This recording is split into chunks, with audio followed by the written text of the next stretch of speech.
Today, we will create a simple Group Above report using MaxPrint V2 built-in Group Above template. So let's get started. First, create a button and name it to MaxPrint V2.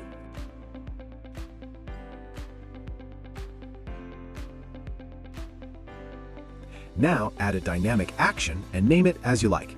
We are choosing Group Above template in this demo. Now, in true condition of dynamic action, select your installed MaxPrint V2 plugin. Now, go to the plugin settings. For action, we will use Create option, which is used for creating a template. For data source type, we will select SQL query. For SQL type, we will use JSON Object SQL.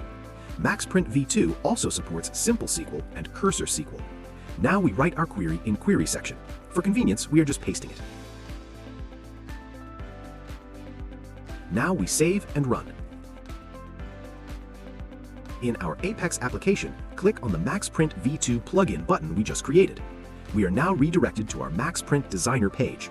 Here we can see multiple built-in templates which matches the provided data structure. We will use the built-in Group Above template in this demo. We can see that all our data from our query is available on the canvas. We can make changes as per requirements, but here no changes are required. Now press the Preview button to preview your report and save it.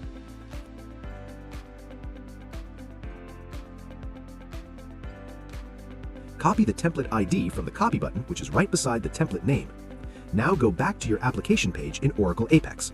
Select Run option from Actions in Settings. This is used for generating reports. Now we use the copied template ID and paste it in Template ID field and select Output type as PDF. Set Output file name to generate PDF report. For Output method, we select Download to download the PDF report file. Now save and go back to our Apex application and press the MaxPrint V2 plugin button to download the PDF report file. Open the PDF report. Wow, you have just created a simple invoice report. Thank you for watching. Happy reporting.